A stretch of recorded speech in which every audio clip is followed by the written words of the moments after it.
On the Coronavirus Act 2020, and I call Secretary Sajid Javid to move the motion.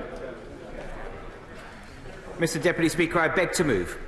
Mr Deputy Speaker, I'm very grateful to my right honourable friend for giving way. No one disputes the success that some of these measures have had, but there is a strong resentment in many quarters that I have to say that I share about giving any government extension to powers that are quite as blank as these are. Has the government considered any other mechanism for allowing extension for a lesser amount of time? Or are there alternatives by using the Civil Contingencies Act, which many of us feel should have been used from the outset, rather than presenting gift wrapping to the devolved parts of the United Kingdom? Yes, I will. Same point. I mean, the Secretary of State is not originally responsible for this. The issue raised by my right honourable friend was raised on March 23rd, 2020, when we first put this into law. And the point that was made then is this bill is not necessary because it's replicated in many other bits of legislation, but this Act alone allows the government to act without recourse to this House. Not true of the coronavirus, not true of the Civil Contingencies Bill or indeed the 1984 Act. This is why it's wrong. It's because he doesn't have to come back to the House every time he takes away another piece of British freedom. I'll go to the Honourable Lady. I thank the Secretary of State for giving way.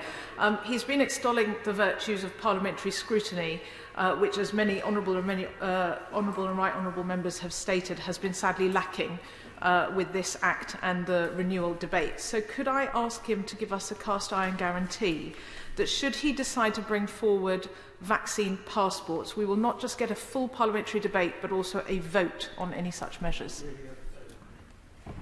I think, Mr Deputy Speaker, the government has already been clear that should we try to bring forward what the Honourable Lady calls vaccine passports, that will be a decision for the House, and it will be a vote. It will be a vote. It will be a decision for the House, and we would have to, if that happened, we would have to justify that to the House.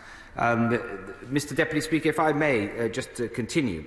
Also, none of us want to see those lockdowns ever again. Nobody wants to see a national lockdown, nobody wants to see local lockdowns.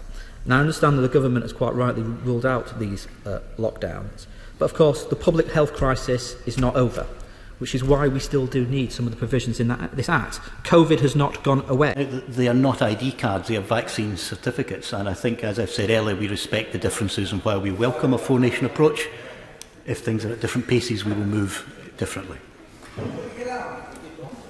Okay. On his stricture about the masked mandate, the requirement that he wishes us to follow Scotland on, it doesn't seem to have reduced the rate of infection in Scotland, which is somewhat higher than in England, has it? I thank the gentleman for his point. I am an enthusiastic mask wearer, and I am enthusiastic for one very simple reason, and I think it does help us all, is that it sends a very strong message to people that the virus has not. Please. My right honourable friend, for all my faith in his good character, has only got to walk into his office and sign a piece of paper, or we'll be locked down at home again. It's the most extraordinary power for one man to hold over us all. And it must be changed, and that's why I'm very grateful to Lord Instead, unnecessary, far-reaching powers encroaching on our civil liberties have twice been renewed with minimal debate. Measures such as the detention of potentially infectious persons, which I believe have actually resulted in 295, not 292, wrongful prosecutions. And this is why Liberal Democrats have consistently voted against the renewal of this Act. Programme of surveillance, vaccine passports are little more than a gimmick. They don't provide any information of great use. They don't tell you whether the person's had a good immune response. They don't make sure that this bill is fit for purpose, and ultimately it isn't fit for purpose. Therefore, it needs to be scrapped. I'm afraid, I fear, the mood of the House is not to have a vote on this.